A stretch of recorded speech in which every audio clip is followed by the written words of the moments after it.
Hey everybody, it's Dave. I just want to thank everybody for supporting my channel, watching my videos, joining into my live streams. I can't thank you enough. I hope everyone could put this past year behind us and we can have a fantastic 2021. I hope everyone had a safe and healthy holiday and a great new year. And what's the date today?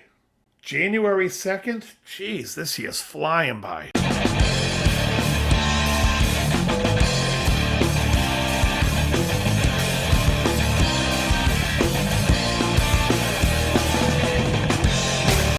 Hey, it's Dave. Welcome back to my channel. Today I'm going to tell you why I do not like the JCM 800. In fact, I say that because the sentence itself doesn't make any sense. And it drives me nuts. And people who watch my channel know this drives me nuts. When people always talk about the JCM 800. The JCM 800's the greatest amplifier. The JCM 800's my favorite. The JCM 800 is a series of amplifiers from 1981 to 1990 by Marshall. It is nothing more than that. It is not an amplifier. It is a series of amplifiers. In fact, it's everything they put out in that decade. Now, I'm going to get back to that in just a moment. When I first started playing guitar, I bought a Peavey Bandit 65. Now, the Peavey Bandit 65, most people will tell you, is not a very good amp.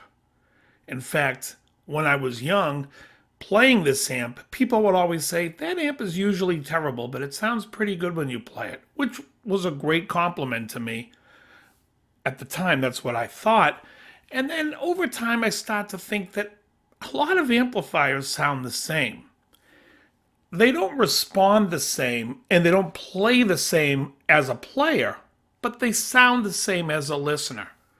For instance, if you played me something with high gain, you could tell me that's a Mesa, that's a Marshall, that's a 5150, that's a Crank, that's a Diesel. I wouldn't have any idea. I'd say, okay, it would all sound the same to me, especially when we mic amplifiers too.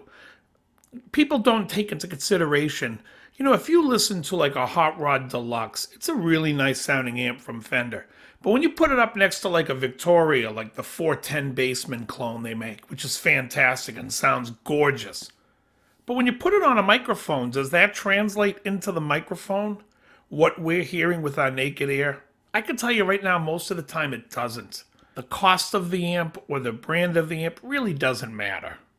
Now, as a player, I will say I like the way certain amps play. So when I had that Peavey Bandit 65, the other guy in my band at that time, this is like 1987, he goes out and buys a Marshall 2555 Silver Jubilee 25th anniversary amplifier full stack. Now, we have a rehearsal room where there's a full stack on one side, and I'm playing on top of a bunch of milk crates. I put my Bandit 65, and that's what I was playing. And people used to say to me, when are you going to get a man's amp? And I said, yeah, right now I feel like a husky toddler playing this thing. A buddy of mine wanted me to play his amp. He had a JCM 800, and I couldn't wait to play it. So I played it. I hated it. Thought it sounded terrible. I didn't like the way it sounded. It wasn't for me, I was playing it. So maybe it sounds the same as all these other Marshalls. Again, if somebody told me they were playing a 2210 or a 2203, I wouldn't know till they told me, but playing it, it did not feel good to me or sound good to me. So here I am thinking, well, the JCM 800 sucks. Then he got it modded with the Lee Jackson mod. I still thought it sucked. So I ended up buying a few years later a dual rectifier. And I loved the way it played. I loved the way it felt when I played it. I loved the way it sounded. I actually never really dimed the gain. I kept it somewhat in the Marshall zone. But man, it responded so much better to me than a Marshall. So then a buddy of mine calls me up and he's like, hey, I just bought a JCM 900. We should compare your amp and the JCM 800 and try them all out. So all three of us tried out each other's amps in this rehearsal space where we're just trying every amp and every setting. And I think the dual rectifier basically was the victor. But the JCM 900 was outstanding. Now, at this point, I should be driving you nuts because there's no amp called the JCM 900. The amp was the 2500. It was a 50-watt head in the JCM 900 line, which is a Mark III master volume amp. It was great. No reverb, really nice. As time went on, I started to learn about the Marshalls, and I learned that the JCM 800, being a series, there were several amps being made in that series. For the first 2 years, they made a JCM 800 1959. This is a super lead with 4 inputs, 100 watts.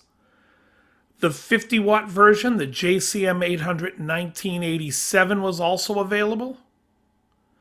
You also had the JCM 800 2203, which was basically a rebranded 2203 from the JMP era.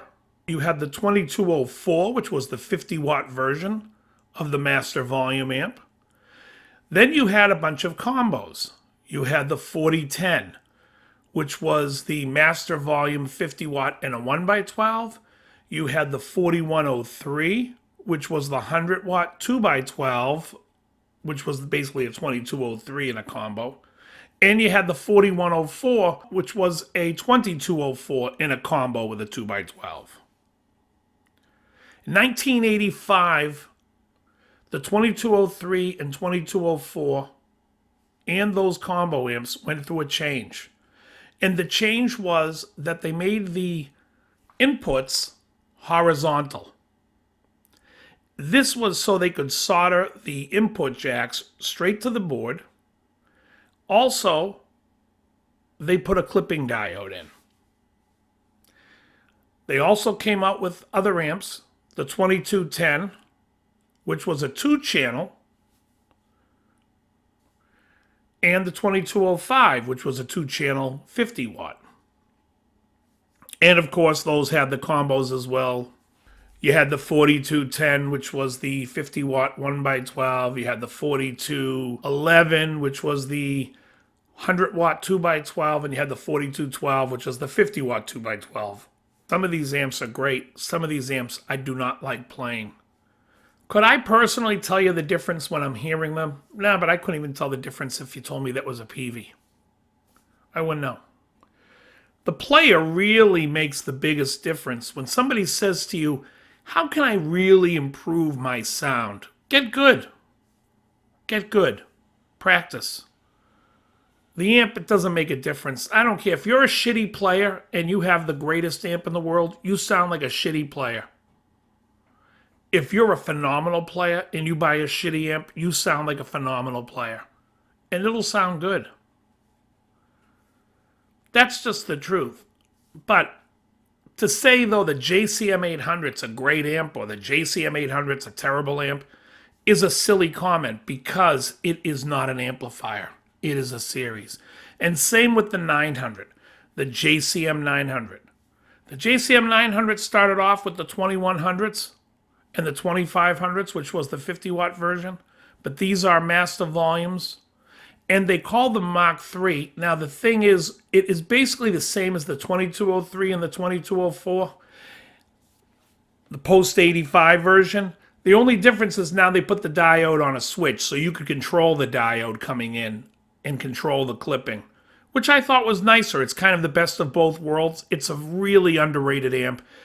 I also have the 2501 over here, which was the combo version, 50-watt, really a great amp. The JCM 800, 2210, and 2205 also had the clipping diode on the lead channel. In the JCM 900 series, they had a 4100 and a 4500. These were also 2-channel amps. They were the next phase of that amp with dual reverbs, a reverb on each channel, with the clipping diode still attached. I think this was probably what gives the JCM 900 a bad name, as I know a lot of people do not like that amp. In fact, if you're looking for an amp more in line of the 2210 or the 2205 or the 4100 or the 4500, I would recommend JCM 2000, the DSL 50, and even the DSL 100. Great amps, beautiful.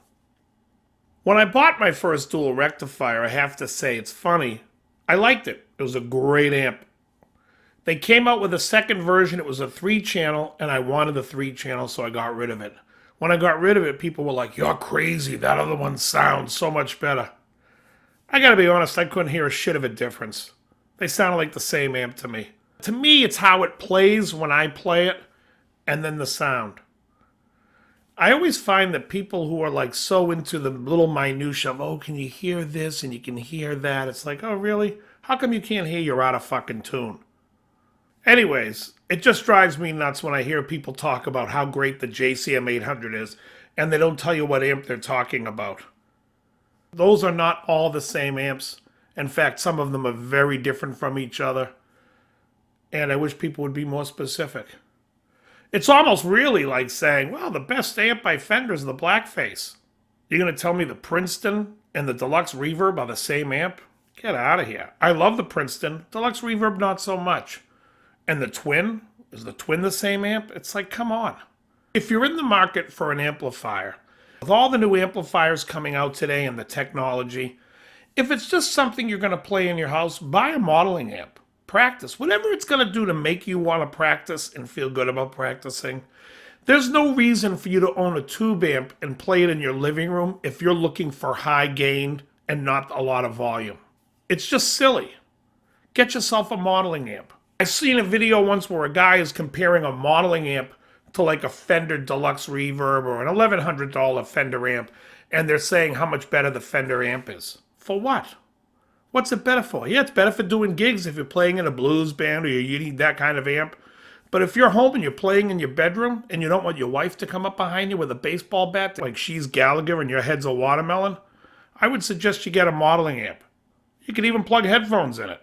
Just don't be a turd and buy that modeling amp that's like $8.99 that only clones one amp.